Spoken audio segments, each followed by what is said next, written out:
Hello students. आज का topic है जल की अनुपस्थिति में अम्ल अम्लीय व्यवहार नहीं प्रदर्शित करते हैं। इसका मतलब क्या हुआ? अगर आपको अम्ल दिया गया है, वह अम्ल की तरह तभी प्रदर्शित अपना व्यवहार करेगा जब उसमें जल की कुछ मात्रा होगी। बिना जल के अम्ल अम्ल की तरह काम नहीं करता है। जैसे मछली बिन जल के जीवित नहीं रह सकती है, उसी प्रकार अम्ल भी अम्ल की तरह काम नहीं करेगा अगर उसे जल में नहीं विलय किया गया, यानी कि जल में उसे नहीं घोला गया। किसे? अम्ल को। तो यहाँ देखो, इस चीज को साबित करने के लिए हमारे पास सेटअप पूरा का पूरा तैयार है। देखो, ये एक क्वथन नली है। क्वथन नली में यहाँ पर आपको क्या दिख रहा है? यहाँ पर है HCl गैस बनना शुरू हो रहा है। यहाँ से क्या निकल रहा है? इस क्वथन नली से HCl गैस बाहर निकल रहा है। ये HCl गैस इस तरह से बाहर निकलता है और यहाँ पर सामने एक क्या रखा हुआ है? शुष्क नीला लिटमस पत्र, मतलब सूखा हुआ है। यह लिटमस पत्र नीला कलर का है और सूखा हुआ है। यहाँ से जो भी HCl गैस निकल रहा है वो इस सूखे हुए नीले लिटमस पत्र के ऊपर से पास करवाया जा रहा है। हम देखते हैं कि नीले लिटमस पत्र पर कोई भी रंग का परिवर्तन नहीं देखा जाता है। ऐसा क्यों? चलिए दूसरा चीज देख लेते हैं, तब इस पर आएंगे ऐसा क्यों। यहाँ पर भी HCl गैस का निर्माण हो रहा है इस क्वथन नली में। ये भी ऊपर की तरफ निकल रही है। इस HCl गैस को फिर से नीले लिटमस पत्र के पास से गुजारा गया, मगर यहाँ पर यह नीला लिटमस पत्र पहले हुआ करता था। तो नीला लिटमस पत्र कैसा था? क्या इसकी तरह सूखा था? नहीं, यह नीला लिटमस पत्र को सूखा नहीं रखा गया है, यहाँ गीला कर दिया गया है जल से। तो जैसे ही यह हाइड्रोक्लोरिक गैस यहाँ पर इस नीले लिटमस पत्र से कांटेक्ट में आएगा तो नीला लिटमस पत्र लाल हो जाएगा। तो यह क्या साबित करता है कि अगर जल है तो अम्ल है। अम्ल जल के उपस्थिति में ही अपना अम्लीय व्यवहार दिखाता है। यहाँ पर जल का कोई भी अंश नहीं था इस लिटमस पत्र में, इसलिए कोई भी परिवर्तन आपको लिटमस पत्र के कलर में देखने को नहीं मिला। मगर यहाँ पर यह लिटमस पत्र गीला है। जैसे ही अम्ल इसके कांटेक्ट में गैस के रूप में इसके कांटेक्ट में आया, नीला लिटमस पत्र जो गीला है इसका रंग क्या हो गया? लाल हो गया। ऐसा क्यों होता है कि यहाँ पर जब सूखा HCl गैस जो है, सूखे नीले लिटमस पत्र के साथ HCl गैस कोई भी यहाँ पर रंग परिवर्तन नहीं दिखाता है, मगर HCl गैस गीले लिटमस पत्र के साथ रंग परिवर्तन दिखाता है। इसका कारण ये है कि यहाँ पर जो HCl गैस है गीले लिटमस को लाल कर देती है, क्योंकि वह भीगे लिटमस पत्र में उपस्थित जल में विलय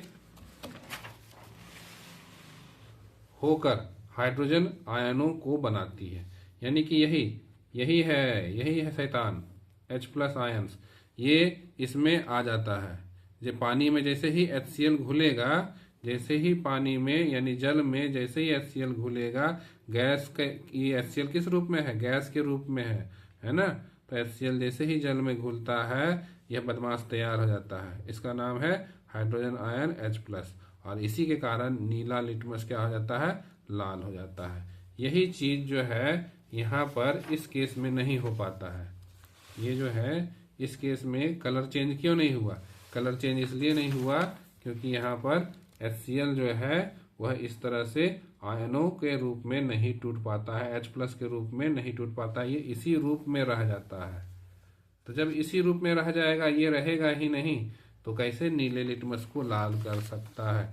वही चीज को यहाँ पर शब्दों में लिखा गया है। शुष्क HCl गैस शुष्क लिटमस पत्र के रंग को परिवर्तित नहीं करती है, क्योंकि उसमें हाइड्रोजन आयन H+ आयन्स नहीं होते हैं। अगला टॉपिक है प्रदर्शित करना कि सभी हाइड्रोजन युक्त सभी यौगिक अम्ल नहीं होते हैं। आपने अल्कोहल के बारे में सुना होगा, ग्लूकोज के बारे में सुना होगा, है ना। जैसे कि देखो यहाँ पर यह ग्लूकोज है C6H12O6। अल्कोहल जिसका नाम इथेनॉल है, यह इथेनॉल अल्कोहल जो है C2H5OH इसमें दिख रहा है। ये फॉर्मूला हो गया। इसमें आपको कितने हाइड्रोजन दिख रहे हैं? 12 हाइड्रोजन। देख करके तो मन खुश हो गया होगा, मन गदगद हो गया होगा कि इसमें से 12 H+ निकलेंगे। तो यह किस तरह से काम करेगा? अम्ल की तरह काम करेगा, जो कि सरासर गलत है। इसमें से H+ आयन निकलते ही नहीं है। ठीक उसी प्रकार इस अल्कोहल में भी यहाँ पर 5 और 1 6 यहाँ पर H+ के रूप में निकलने लायक हाइड्रोजन दिख रहे हैं, मगर यहाँ भी एक भी H+ नहीं निकलता है। तो जब H+ निकलेगा ही नहीं तो वह क्या करेगा? अम्ल किसी विद्युत का चालन करेगा? नहीं करता है। इसी चीज को देखो, यहाँ सेटअप से समझने का प्रयास करो। हमने यहाँ पर क्या किया है, एक द्रोणिका लिया है। द्रोणिका में तनु हाइड्रोक्लोरिक एसिड को लिया गया है, जिसे डाइल्यूट HCl कह रहे हैं। और लोहे की कील को, 2 लोहे की कील ली गई है इस कॉर्क रबर के ऊपर। लोहे की कील को तार से जोड़ दिया गया है। ये स्विच है, ये बैटरी है, ये बल्ब है। तो यहाँ पर देखो, जब आप तनु हाइड्रोक्लोरिक अम्ल इसमें लेते हो तो होता क्या है, ये सर्किट पूरा का पूरा कंप्लीट हो जाता है। ये सर्किट पूरा कंप्लीट हो जाता है। क्यों? क्योंकि इसमें H+ आयन न तैर रहे होते हैं। इसमें कौन सा आयन तैर रहे होते हैं? H+ आयन तैर रहे होते हैं। यह H+ आयन जो है यहाँ से क्या करता है, ये इधर से करंट को इधर पहुंचाने का काम करता है। मतलब इस लोहे के कील से इस लोहे के कील तक कौन पहुंचाता है करंट को? H+ आयन जो यहाँ बीच में मौजूद है, यही इसको इधर से इधर ले जाने का काम करता है। अब जब हम इस तरह से, और बल्ब ग्लो भी करता है, ठीक है, तो बल्ब जो है जलने लगता है। जब इसी तरह से हम यहाँ पर ग्लूकोज और अल्कोहल बिल्कुल सेम सेटअप रखा जाए, है ना, सेम सेटअप है, तनु हाइड्रोक्लोरिक एसिड की जगह पर ग्लूकोज विलयन ले लिया जाए, तो क्या बल्ब जलेगा? नहीं, इस बार बल्ब नहीं जलता है। क्यों नहीं जलता है? क्योंकि इसके अंदर जैसे कि करंट इधर से आ रहा है इस तरफ और इस तरफ जा रहा है, तो यहाँ पर H+ रहेगा, ये करंट को लेगा और ये करंट को आगे बढ़ाने का काम करेगा। तो ये काम कर ही नहीं पाता है ग्लूकोज। क्यों? क्योंकि इसके पास H+ निकलते नहीं है। ग्लूकोज के रूप में इसी रूप में रह जाते हैं, ये इस रूप में नहीं आ पाते हैं। तो H+ की यहाँ अनुपस्थिति है, H+ यहाँ है ही नहीं। जब इस H+ का अनुपस्थिति है इस पूरे के पूरे विलयन में, तो क्या ये सर्किट कंप्लीट होगा? सर्किट कंप्लीट नहीं है, यह बल्ब नहीं जलेगा, है ना। तो उसी चीज को मैंने यहाँ लिखा है, आयनों की अनुपस्थिति के कारण ग्लूकोज विलयन और अल्कोहल विलयन विद्युत का चालन नहीं करते हैं। अगला अम्ल का एक और हम यहाँ पर प्रॉपर्टी देख लें, है ना। अम्ल धातुओं के साथ क्रिया करके हाइड्रोजन गैस बनाते हैं। यानी कि कोई भी धातु आप लो, कोई भी धातु अगर वह अम्ल के साथ यहाँ पर अभिक्रिया करती है तो लवण बनेगा और हाइड्रोजन गैस विमुक्त होता है। जैसे कि हमने यहाँ पर एग्जाम्पल के तौर पर लिया है, जिंक धातु लिया है और अम्ल के तौर पर सल्फ्यूरिक एसिड लिया है। इन दोनों की अभिक्रिया होने से, प्रतिक्रिया होने से जिंक सल्फेट नाम का लवण तैयार हुआ, नमक है एक तरह का, और हाइड्रोजन गैस तैयार हो रहा है। इस चीज का हम कैसे पता करेंगे कि यहाँ पर हाइड्रोजन गैस ही निकल रहा है और प्रतिक्रिया हो रही है कि नहीं हो रही है? तो इसके लिए ये पूरा का पूरा सेटअप यहाँ पर तैयार मैंने रखा है। यह एक क्वथन नली है, रबर के कॉर्क से इसका मुंह बंद कर दिया गया है और एक निकास नली को इससे इस तरह से कहाँ पर इसको लास्ट में डाला गया है। यह द्रोणिका है, द्रोणिका में साबुन का विलयन है, साबुन का घोल है, उसमें इसको जो ये निकास नली है इसका आखिरी मुंह जो है यहाँ पर इसमें रख दिया गया है। इस क्वथन नली में तनु सल्फ्यूरिक एसिड लेंगे, ये तनु सल्फ्यूरिक अम्ल है, और ये जिंक के दाने हैं। जिंक के दाने और तनु सल्फ्यूरिक एसिड जो है यहाँ पर आपस में रिएक्शन करेंगे। रिएक्शन करने से यहाँ पर क्या होगा कि हाइड्रोजन गैस बनेगा, है ना। तो कैसे साबित करेंगे कि यह हाइड्रोजन गैस ही है? तो यह गैस को हम लोग इस तरह से निकास नली से इस द्रोणिका में लेके आएंगे। द्रोणिका में साबुन का घोल रखा हुआ है, साबुन के बबल बनेंगे यहाँ पर, जो बबल के अंदर होंगे ना बुलबुले, उस बुलबुले के अंदर हाइड्रोजन गैस छुप जाएंगे। इसके अंदर क्या है? हाइड्रोजन गैस छुप जाएंगे इस बुलबुले के अंदर। अब क्या करना है, जलता हुआ मोमबत्ती को इस बुलबुले के पास लाना है। जैसे ही इस बुलबुले के पास जलती हुई मोमबत्ती आएगी, पॉप या फट साउंड का आवाज होगा। ये बुलबुला ना फट जाएगा, फट जाने से क्या होगा, एक आवाज आएगा, पप पप पप, इस तरह से आवाज आएगा, फट फट इस तरह का आवाज आएगा। तो इस तरह का अगर आवाज आता है तो इस तरह से हाइड्रोजन गैस ही जलता है। तो ये साबित होता है कि यहाँ पर हाइड्रोजन गैस ही निकल रहा है और प्रतिक्रिया में लवण जिंक सल्फेट तैयार हो रहा है। आपसे कई बार एग्जाम में एक सवाल पूछा जा सकता है कि जिंक और नाइट्रिक अम्ल की प्रतिक्रिया क्यों नहीं करवाई जाती है। जैसे यहाँ पर हमने जिंक और सल्फ्यूरिक एसिड की प्रतिक्रिया करवाई ना, तो आप अम्ल के तौर पर तनु H2SO4 ना लेकर के आप नाइट्रिक अम्ल ले सकते हो, HNO3 यहाँ पर ले सकते हो। तो क्या उस केस में भी इस तरह से हाइड्रोजन गैस यहाँ पर जैसे निकला, ये हाइड्रोजन गैस निकलेगा? नहीं निकलता है। जब हम जिंक को नाइट्रिक अम्ल के साथ प्रतिक्रिया करवाते हैं तो वहाँ पर यह हाइड्रोजन गैस बनता ही नहीं है। मतलब बनता है, पहले स्टेप में बनता है, मगर वह हाइड्रोजन गैस जो होता है ना, बाद में जल के रूप में बदल जाता है। तो कारण क्या है कि कारण इस तरह से लिखा हुआ है, जब जिंक और नाइट्रिक अम्ल की प्रतिक्रिया होती है तो HNO3 एक प्रबल ऑक्सीकारक है। तो यहाँ क्या कह रहा है कि नाइट्रिक एसिड जो होगा ना, नाइट्रिक एसिड या नाइट्रिक अम्ल HNO3 यह ना एक बहुत अच्छा ऑक्सीकारक है। तो क्या करता है कि जैसे ही हाइड्रोजन बनता है, हाइड्रोजन जैसे ही बनता है तो यह HNO3 को ना हाइड्रोजन देख करके खुशी नहीं मिलता है कि यह हाइड्रोजन बन कैसे गया बाबा, इस हाइड्रोजन को हटाओ, है ना। तो यह HNO3 क्या करता है, तुरंत इसको ऑक्सीडाइज कर देता है, ऑक्सीकारक है तो इसको ऑक्सीडाइज करके हाइड्रोजन गैस को इस जल के रूप में बदल देता है, तो तुरंत पानी में ऑक्सीकृत कर देता है। फिर से पढ़ रहा हूँ, जब जिंक और नाइट्रिक अम्ल की प्रतिक्रिया होती है तो नाइट्रिक एसिड एक प्रबल ऑक्सीकारक होने के कारण उत्पन्न होने वाली हाइड्रोजन गैस को तुरंत पानी में ऑक्सीकृत कर देती है। तो हाइड्रोजन बचा ही नहीं, हाइड्रोजन लास्ट में जल के रूप में बदल जाता है। और आपको ये पॉप साउंड कहीं सुनने को नहीं मिलेगा। कब? जब नाइट्रिक अम्ल आप लोगे। हाँ, पॉप साउंड सुनने को मिलेगा कब? जब तनु सल्फ्यूरिक एसिड रहेगा तब। अगला जो टॉपिक है अम्ल के बारे में ही है। अम्ल धातु कार्बोनेटों के साथ क्रिया करके कार्बन गैस बनाता है। आप कोई भी धातु कार्बोनेट ले लो, उसको अम्ल के साथ जब भी प्रतिक्रिया करवाओगे ना तो लवण बनेगा, कार्बन डाइऑक्साइड बनेगा और जल बनेगा। तो यहाँ सिर्फ धातु कार्बोनेट लेकर के ही आप अम्ल के साथ प्रतिक्रिया नहीं करवा सकते हैं, आप धातु हाइड्रोजन कार्बोनेट भी ले सकते हो और अम्ल के साथ प्रतिक्रिया करवाओ, सेम उसी तरह से लवण बनेगा, कार्बन डाइऑक्साइड बनेगा, जल। तो यहाँ पर देखो अम्ल जो है, अम्ल धातु कार्बोनेट या धातु हाइड्रोजन कार्बोनेट के साथ सेम तरह का यहाँ पर आपको उत्पाद दे रहा है। इसमें भी लवण, इसमें भी लवण, कार्बन डाइऑक्साइड यहाँ भी, कार्बन डाइऑक्साइड यहाँ भी बनेगा, जल और जल ये बनते हैं। तो एक एग्जाम्पल देखते हैं यहाँ पर। जैसे कि हमने यहाँ पर तनु हाइड्रोक्लोरिक एसिड लिया, इसको सोडियम कार्बोनेट के साथ रिएक्शन करवाया, रिएक्शन करवाने से एक लवण सोडियम क्लोराइड तैयार हुआ, कार्बन डाइऑक्साइड बना और जल बना।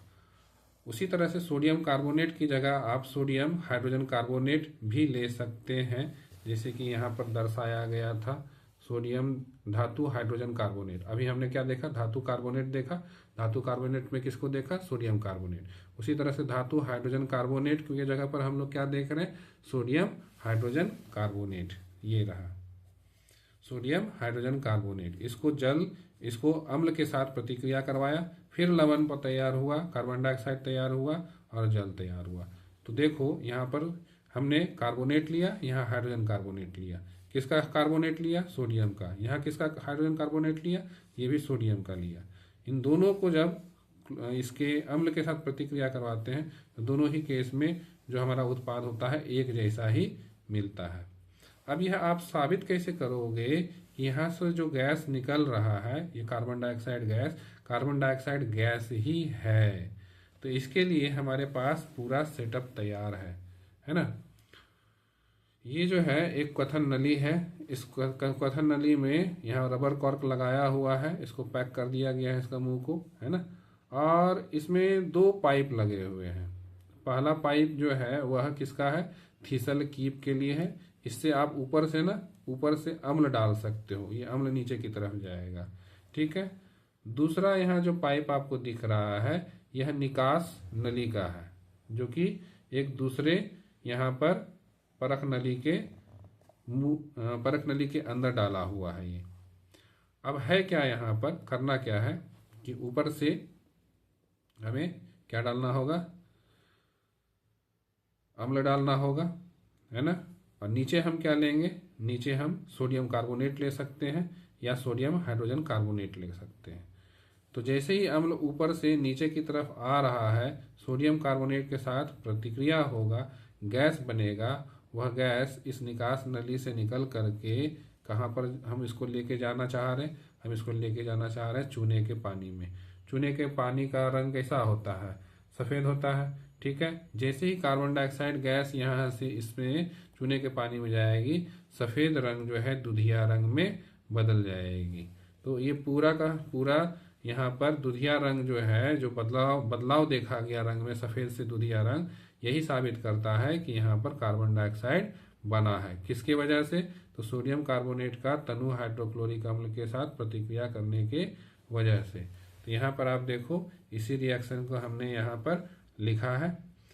ये आपका चूने का पानी है, चूने का पानी यहाँ पर जो है इस जगह पर लिया हुआ चूने का पानी, और ये फॉर्मूला हो गया कैल्शियम हाइड्रोक्साइड, और ये कार्बन डाइऑक्साइड जो है यहाँ से जो निकल के गया है कार्बन डाइऑक्साइड, यही वाला कार्बन डाइऑक्साइड जो है इसके साथ प्रतिक्रिया कर रहा है, और हमारे पास क्या बन रहा है, कैल्शियम कार्बोनेट।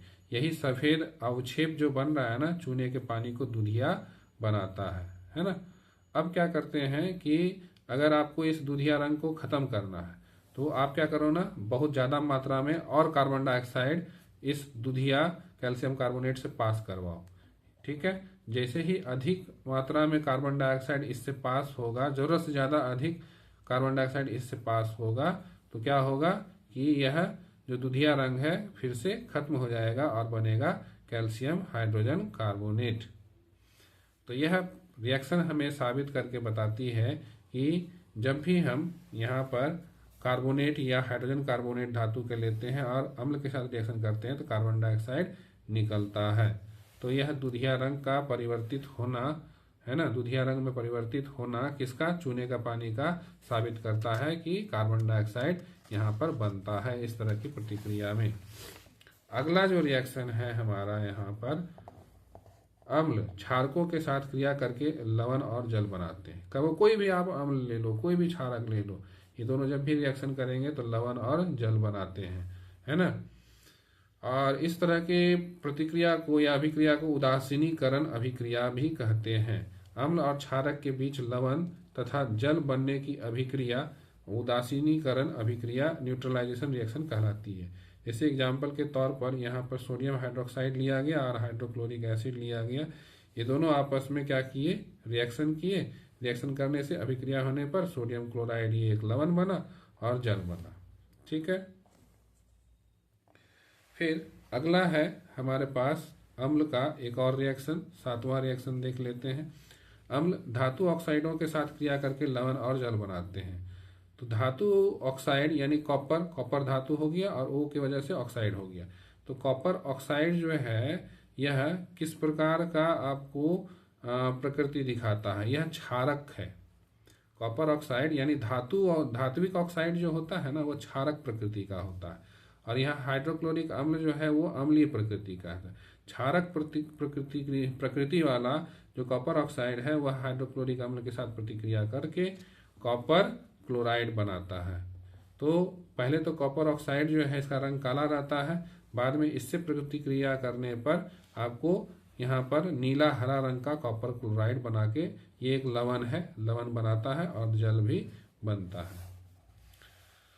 फिर है अम्लों की संक्षारण प्रकृति होती है। अम्लों की संक्षारण प्रकृति होती है, इसका मतलब क्या होता है, इसे भी समझा दे रहा हूं मैं। खनिज अम्ल त्वचा पर तीव्र जलन उत्पन्न करते हैं और कपड़ा, लकड़ी, धातु संरचनाओं तथा पत्थर की चिनाई के समान सामग्रियों पर प्रभाव डालते हैं और नष्ट कर देते हैं, इसलिए उन्हें संक्षारक कहा जाता है। इसलिए किसे कहा जाता है संक्षारक, अम्ल को कहा जाता है। क्यों, अम्ल जो होता है, किस तरह का अम्ल, यहाँ लिखा हुआ खनिज अम्ल है ना। प्राकृतिक अम्ल के बारे में नहीं बात किया जा रहा। प्राकृतिक अम्ल तो हम लोग खाते हैं, कुछ होता है संक्षारण होता है नहीं, है ना। तो खनिज अम्ल को लेना है। खनिज अम्ल अगर हमारे चेहरे, कपड़े या किसी लकड़ी पर या धातु के ऊपर गिर जाए तो क्या करता है, उसको जला देता है। देखो यहाँ पर देखो, हाथ को पूरी तरह से जला दिया गया है। ये जो लकड़ी है, लकड़ी को पूरी तरह से जला दिया, तो ये संक्षारण है। ये इसी प्रोसेस को क्या कहते हैं, संक्षारण। अगर धातु या लकड़ी या हाथ पर कोई अम्ल गिर जाए, इस तरह का खनिज अम्ल गिर जाए और उसको जला दे, तो उसी को कहते हैं संक्षारण।